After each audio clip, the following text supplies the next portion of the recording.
Join us again tomorrow night for the premiere of Chances Are, starring Sybil Shepherd on Channel 43's 8 o'clock movie.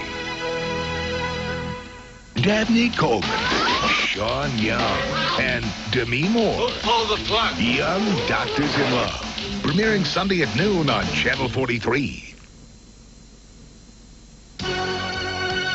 From WUAB Channel 43, where the news comes first, this is the 10 o'clock news with Bob Hetherington, Barbara Serrano, Dan Dealey with weather, and Jeff Phelps on sports. Good evening. It's been just 48 hours since Magic Johnson made his startling announcement, and it is still having a powerful effect across the world. The basketball superstar has already embarked on the daunting challenge of educating the public about the perils of AIDS. Johnson announced Thursday that he had contracted the HIV virus, which is a precursor to catching the deadly disease. And last night he appeared on Arsenio Hall's television show to begin his personal campaign to promote safe sex. He confirmed that he caught the virus through heterosexual sex. The audience gave him a 2-minute standing ovation. Magic's known for handing out assists, but now his assists could save thousands, if not millions, of lives. Well, since Urban Magic Johnson went public with his news of testing positive for the HIV virus, health officials say they're beginning to see a dramatic increase in people looking for information about the disease. Medical professionals say the number 32 may be the magic they need to encourage other people to get tested. HIV prevents the body from fighting infections and other diseases, and it's believed more than 1.5 million people in America are afflicted with HIV. In order to get HIV, you have to have sex, share needles, or be born to somebody who has HIV infection. You don't have to worry about getting HIV if you're not having sex, sharing needles, or being born to somebody. Malone says America's awareness about AIDS has risen by leaps and bounds. There is no cure for the disease, but experts say early detection can delay the onset of the disease for many years. What lies ahead for Magic Johnson and thousands of others who have contracted the virus is uncertain. Many people afflicted with the disease are living one day at a time.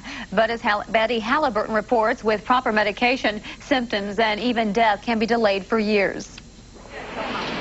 For many of us, the thought of contracting the AIDS virus is like getting an instant death sentence. But Dr. John Carey of University Hospitals says many people are coping with the virus.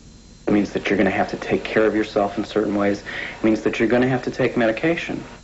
The most widely known medicine used to treat those with the AIDS virus is zidafidine, or AZT. AZT works on the virus by inhibiting one of the enzymes that the virus needs to reproduce. So it keeps the virus from reproducing as quickly, and that helps you stay healthier longer. Dr. Carey estimates at least 10,000 to 12,000 people in Cleveland have contracted the HIV virus, but only 1,200 to 1,300 are currently receiving medical care. A lot of people would rather not know they've contracted the HIV virus and avoid being tested. But early detection is crucial not only in preventing the spreading of the disease, it could also prolong a person's life. We have shown that when people start taking AZT at a point in time when they have no symptoms, that they live longer, do better, and don't develop symptoms as quickly as people who don't take AZT. Those who don't respond to or can't take AZT are now benefiting from a newly approved drug called didanazine, or DDI. Some experts say both AZT and DDI can have serious side effects, but research continues, and now doctors are even testing the combination of drugs. But many AIDS activists say the length of time needed to put drugs on the market takes too long. This is going to take some time. Drugs are being made available on a compassionate use basis when they've been shown to have some usefulness, and we know how to use them safely. This is Betty Halliburton reporting for the 10 o'clock news.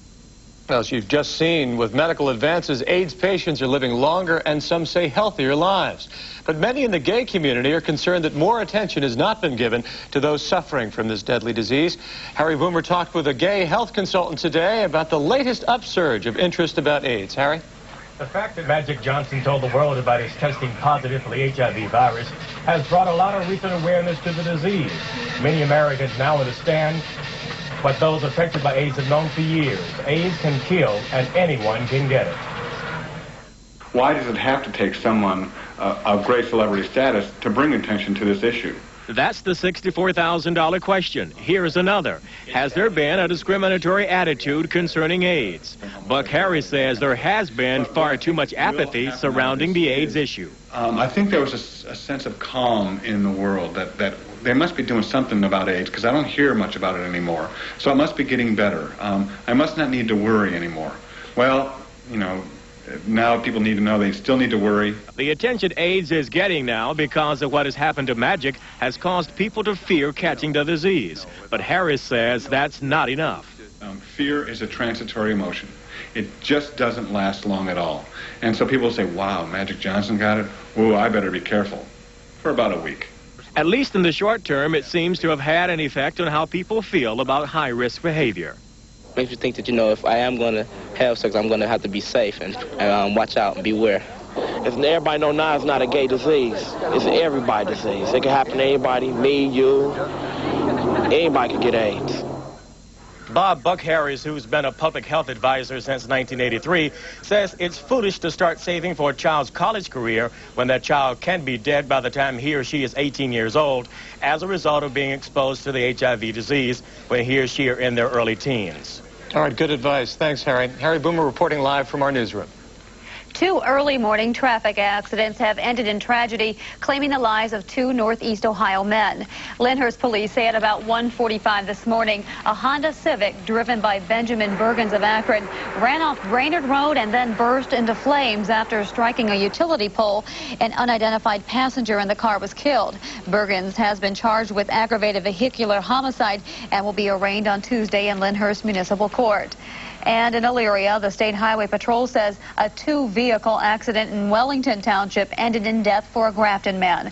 29-year-old Edward Williams was driving this pickup truck westbound on Route 18 when he drove left of center and collided head-on with a tractor-trailer rig driven by 31-year-old Larry Collins of Toledo. Williams died while being transported to Elyria Memorial Hospital. Tonight, authorities are still investigating the cause of the crash. And last night on the city's west side, Cleveland police were sent on an unexpected chase after trying to stop a motorist with no rear license plate. The chase ended near Metro Health Medical Center on West 14th Street after the suspect rammed his car into 2 police cruisers.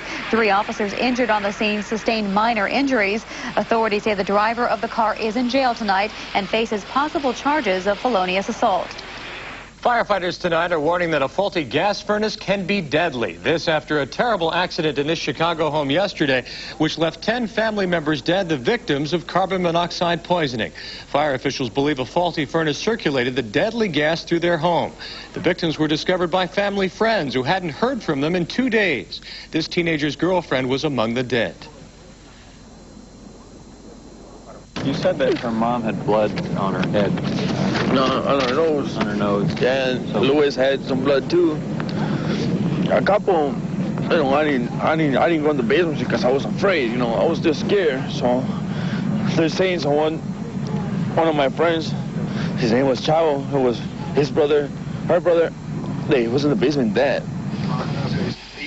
Ohio, 8 out of every 10 homeowners heat their homes with gas furnaces. Experts say a few simple steps can help keep your home and family safe this winter. Here are some tips you can live by. Carbon monoxide is odorless, colorless, tasteless, and often deadly. Your furnace might be leaking the poisonous gas, but a proper inspection can prevent a tragedy. If the flue pipe is not well pitched or the right size, it can allow flue gases to escape. Also, when high-efficiency furnaces are connected to old chimneys, the buildup of deposits inside the chimney might block the opening of the pipe, causing gases to leak. In many basements, the furnace and the dryer are not spaced far enough apart. They're competing for air and sometimes obstructing the natural flow of gases out of the furnace. Finally, a cracked heater exchanger might have caused Chicago's tragedy. If the furnace is burning efficiently, in other words, if the flame is burning the way it should, there's going to be very little carbon monoxide or very little serious gases getting out in the first place. The crack in this heat exchanger for this family must have been considerable for that amount, and it must also to not have been burning efficiently. A good indicator is the color of the flame. If your furnace is in good condition, the flame is blue, never red or yellow. And a less popular option is the space heater. But firefighters say their improper use causes accidents every year. Fill your heater when it's cool and fill it outside. The kerosene should be made sure that it's not contaminated and that it is kerosene #1. Using gasoline in these heaters can cause explosions. If you have one at home, be sure to read the labels. Place them where children cannot reach them, and always keep an open window to ventilate the air. And experts recommend a yearly inspection of your heating system, and they say 2 estimates will keep dishonest contractors away. There's more ahead on the 10 o'clock news. Coming up, we'll have the latest on the hijacking of that Soviet airliner. They left their communist homeland in search of a new beginning. Today they were ordered back to Vietnam. We'll have that story. And in Germany, street demonstrations by neo-Nazis strike a terrifying chord from the past. There's that and much more when we continue.